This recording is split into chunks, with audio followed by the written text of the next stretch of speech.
welcome back to Misfit Islands. Yeah, thanks for coming. And my name is Timothy, and here on Misfit Island, I'm Misfit One. And this is my 31 Days with 31 Proverbs series. And today we're going to finish off the series. We're going to do day 30 and day 31 together. And we're going to knock it out, man. Like I said, Proverbs is kind of like, it's just straightforward for basically what it says. And it's just full of golden nuggets, full of wisdom and golden nuggets. And so, kind of had a hard time. I guess, it's like, I don't know, I think I go in this, going with the intent of teaching. And I feel like all I can do is read this or maybe butcher it as I read it. Because I'm not the best reader either. So, yeah, thanks for coming back. And I hope you enjoyed the series. And if you go from Proverb 1 to Proverb 31, it's just, you're going to have a big bucket full of golden nuggets of how to make your life a lot easier. So yeah, let's just dig in, and we'll finish off this series today, and then we'll start in the book of Corinthians, the First Corinthians. So yeah, let me get a drink of water here.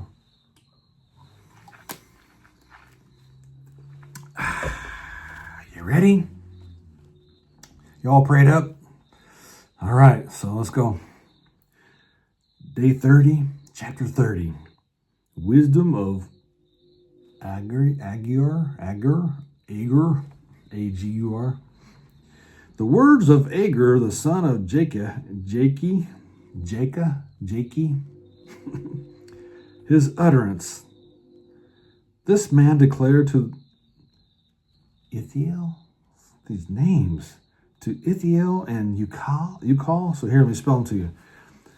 Jakeh, Jacob. Ithiel, Ithiel, Ithiel, and UCal, University of California, UCAL. So yeah, there you go. I butchered all those right off the bat. I'm I'm horrible at reading names. Verse 2, surely I am more stupid than any man and do not have the understanding of a man. I neither learn wisdom nor have knowledge of the Holy One, who has ascended into heaven or descended, who has gathered the wind in his fist, who has bound the waters in a garment, who has established all the ends of the earth. Who is his name and what is his son's name? If you know, and he's writing this before Jesus Christ. Verse 5, every word of God is pure. He is a shield to those who put their trust in him. Do not add to his words, lest he rebuke you and you be found a liar. How many people are adding to the Lord's words? 2 things I request of you. Deprive me not before I die. Remove falsehood and lies far from me. And give me neither poverty nor riches. Feed me with the food allotted to me. Verse 9, lest I be full and deny you and say, who is the Lord? Or at least I be poor and steal and profane the name of my God. That's some good wisdom right there. It's like, I know I'm not rich because I would probably, knowing me, I'd be caught up in my riches. And I'd be like, I got it, Lord. I got this, man. Thanks, bro. Or, even if you say it like that, that's even worse. But, and then again, if I was like, even though I trust in the big things, but I still worry about the little things. Like, oh my God, I hope I can pay my house payment this month. But, if I had nothing, I'd be like this. I'd be, probably stealing, killing, destroying to survive. Actually, at this point in my life, if that's my fate, if that was my calling, if that was my death date written in stone before the foundation of the world to starve to death, then that's what I'd starve to death. That's the way it would work, just how it goes.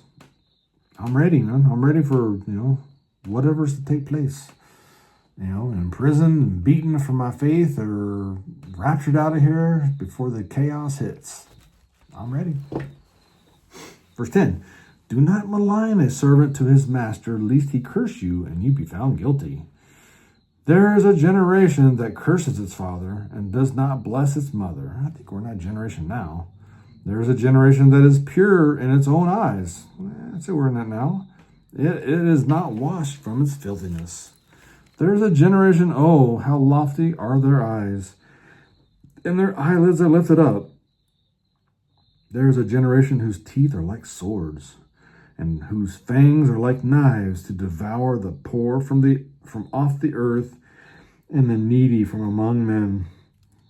I think we're in that generation now. The leech has 2 daughters, give and give. There are 3 things that are never satisfied. 4 never say enough. The grave, the barren womb, the earth that is not satisfied with water, and the fire never says enough. Wow. How deep is that? The eye that mocks his father and scorns obedience to his mother. The ravens of the valley will pick it out, and the young eagles will eat it. There are 3 things which are too wonderful for me. Yes, 4 which I do not understand. The way of an eagle in the air, the way of a serpent on a rock, the way of a ship in the midst of the sea, and the way of a man with a virgin. So 3 things which are too wonderful, 4 which I do not understand. So the wonderful ones are eagle in the air, serpent on a rock, and ship in the sea. And the 4 which I do not understand, the way of a man with a virgin. This is the way of an adulterous woman. She eats and wipes her mouth and says, I have done no wickedness. For 3 things the earth is perturbed. Yes, it is 4 it cannot bear up. For a servant when he reigns, a fool when he is filled with food, a hateful woman when she is married, and a maidservant who succeeds her mistress.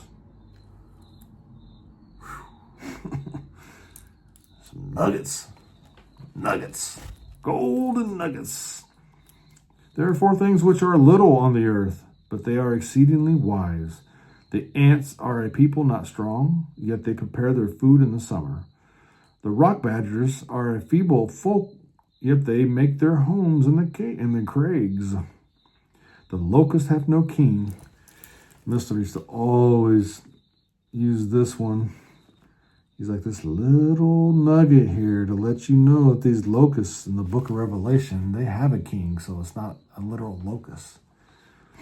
They are demons. Those are demons. I got a little nugget for you from me from the book of Revelation. Those locusts that come out and sting men or kill men. I forget which one it is. It's the ones that sting or the ones that kill. They're demons. Or fallen angels. One of the 2. Yet they all advance in ranks. The spider skillfully grasps with his hands, and it is in kings' palaces. There are 3 things which are majestic in pace. Yes, 4 which are stately in walk. A lion which is mighty among beasts, and does not turn away from any. A greyhound, a male goat also, and a king whose troops are with him. If you have been foolish in exalting yourself, or if you have devised evil, put your hand on your mouth. For as the churning of milk produces butter, and wringing the nose produces blood, so the forcing of wrath produces strife. Day 31. We made it. Here we are. 31 Proverbs. We're on Proverb 31. The words of King Lemuel's mother. Lemuel's, Lemuel''S. Lemuel's. The word of King Lemuel, the utterance which his mother taught him. What, my son?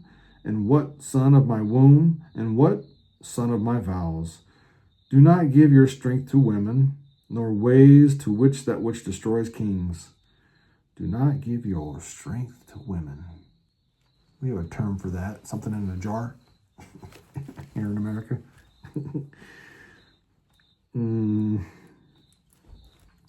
Wish I would have read that like 30 years ago, 35 years ago.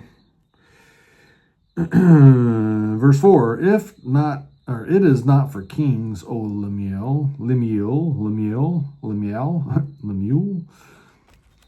It is not for kings to drink wine, nor for princes intoxicating drink, lest they drink and forget the law, and pervert the justice of all the afflicted. Give strong drink to him who is perishing, and wine to those who are bitter of heart. Let him drink and forget his poverty, and remember his misery no more. Open your mouth for the speechless, in the cause of all who are appointed to die. Open your mouth, judge righteously, and plead the cause of the poor and needy. The virtuous wife. Who can find a virtuous wife? I have. For her worth is far above rubies. The heart of her husband safely trusts her, so he will have no lack of gain. She does him good and not evil all the days of her life. She seeks wool and flax, and willingly works with her hands. She is like the merchant ships. She brings her food from afar. She also arises while it is yet night, and provides food for her husband, and a portion for her maidservants. She considers the field and buys it. From her profits she plants a vineyard. She girds herself from strength and strengthens her arms. She perceives that her merchandise is good, and her lamp does not go out by night. She stretches out her hands to the distaff, distaff, distaff. I had to look that word up. I don't know what it means. Stretches out her hands to the distaff, and her hand holds the spindle. She extends her hands to the poor. Yes, she reaches out her hands to the needy. She is not afraid of snow for her household, for all her household is clothed with scarlet. She makes tapestry for herself. Her clothing is fine linen and purple.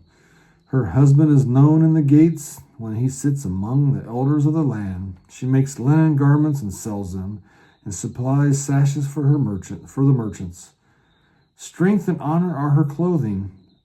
She shall rejoice in time to come. She opens her mouth with wisdom, and on her tongue is the law of kindness. She watches over the ways of her household, and does not eat the bread of idleness. Her children rise up and call her blessed. Her husband also, and he praises her. Many daughters have done well, but you excel them all. Charm is deceitful, and beauty is passing, but a woman who fears the Lord shall be praised. Give her of the fruit of her hands, and let her own works praise her in the gates. There you go. Proverbs. Tell you. Sucking up too much air or something. My mouth's getting all watery. Oh, yeah. All right. So, 31 Proverbs in about 20 days, maybe. I'm not sure. I started doubling up there for a while because, I don't know, I just feel like it's, time is short. Time is short, man. We need to consume as much as we can. Prepare ourselves because it's going to get crazy. I'm telling you, it's only going to get crazy. More crazy, more crazy. Crazy, crazy, crazy. So, yeah, thanks for watching. I hope you enjoyed this series. Wrap it up and start in, I think we're like chapter 11 of 1 Corinthians where I left off, I don't know, 4 months ago maybe. It's been a while. But yeah, so I'm going to dig back into that, and, we're just going to systematically go through the rest of the Bible. 1 Corinthians, 2 Corinthians, I don't know what's after that. Ephesians, or what is after Colossians maybe? Got Corinthians, Galatians maybe? Dude. See, I never went to, I wasn't like a kid that went to like Bible school and all that, or I never went to church. I wasn't raised in a religion or in Christianity or anything. I didn't know anything about it until a teenager. Seen guys reading the Bible, and I didn't really learn or anything or read anything until I was in my mid-20s. But I know they had, like when you went to school, they would teach you these songs so you could memorize all the Bibles, all the books in the Bible. Galatians, so 2 Corinthians, Galatians, Ephesians, Colossians, Thessalonians, 1 and 2, Timothy 1 and 2. So yeah, just gonna systematically go through each book, until the Lord comes back. So yeah. thanks for watching, man. Hope you guys enjoyed that. I hope you got a bucket full of golden nuggets. And I'll see you guys tomorrow.